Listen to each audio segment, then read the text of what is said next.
All right. Greetings, sending awesome, warm, positive vibrations. Just finished the 5 a.m. workout. So I don't know what time it is where you are, but it's only 4:33 over here. We just finished the 5 a.m. workout. So for those folks that are part of the Body Culinary community or the Flower Fit community, you're going to post your results from your heart rate monitor, right, for the duration of the workout. So that was 58 minutes, 53 seconds, 369 calories.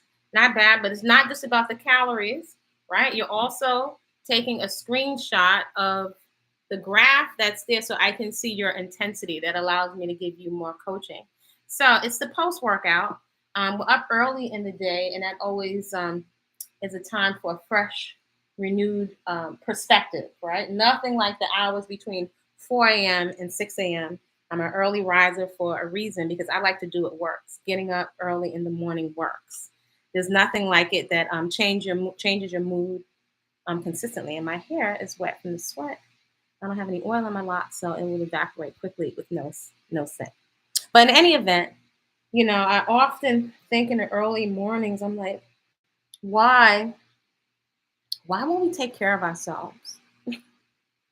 Do we realize how not taking care of ourselves, how it can negatively impact our families, how it can negatively impact um, our children?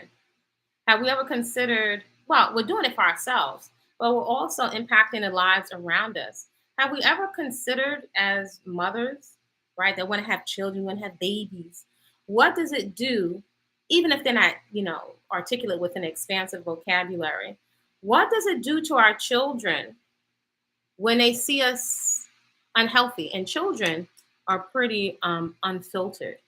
Yes, there's body positivity, and I think you should care for your body and adorn it. But when our numbers are in the danger zone, right, with the comorbidities, and they haven't changed, right? Diabetes, right, which could lead to amputations, loss of eyesight, etc. While we're talking about the body positivity, let's balance it out with the realism because I grew up in a family full of diabetes, heart disease, cancer. Diabetes and the diseases that go with it, heart disease and high blood pressure.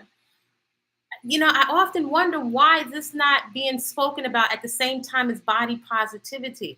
We got to be very careful. We're a species that likes to follow and to fit in. And as we can see, our discernment is often traumatized because we're so hooked on wanting to feel good, wanting to feel better. We don't want the other side, right? The discomfort, right?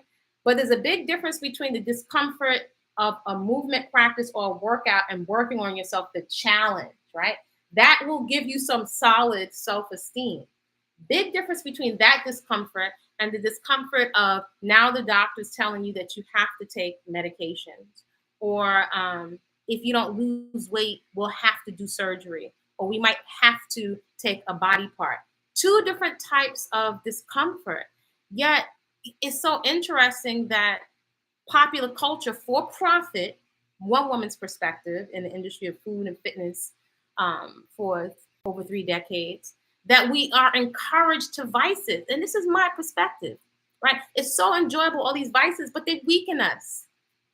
They don't make us stronger. I have never seen drugs and alcohol. I have never, and I'm also a professionally trained chef that has worked at a top restaurant in New York, extern at the top restaurant. I have never seen it do a lick of good for anybody in my community. Never, never.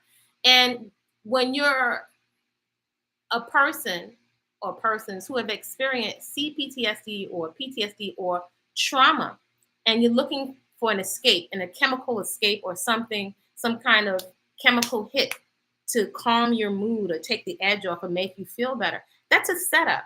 It's not helping you to resolve your issues or what freaked you out or what's scaring you or what you're afraid of, your memories. It's not strengthening your nervous system. It's not fortifying your nervous system.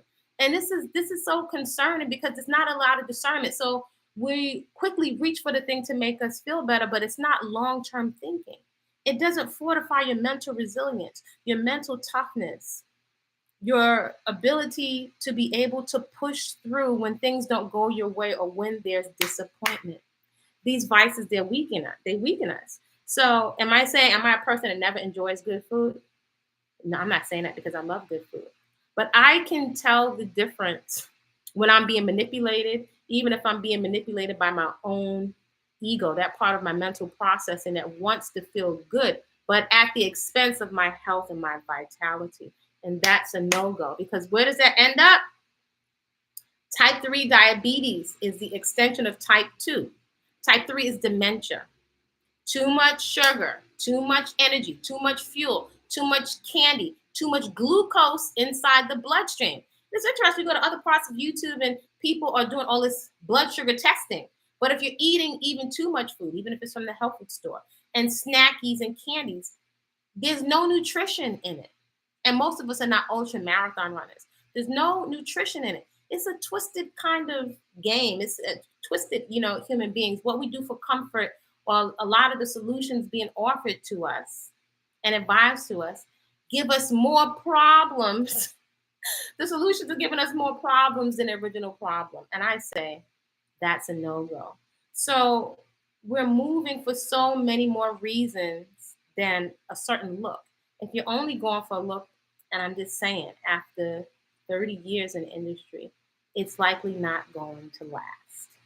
It's one of the reasons why, out of desperation, many of us are cutting our bodies open to inject plastic chemicals inside, and it's never enough.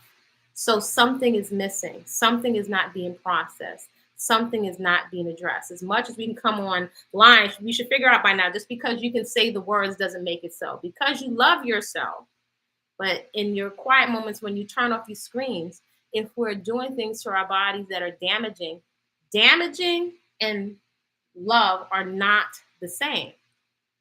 But in this environment of social media, there's a lot of mixed messaging.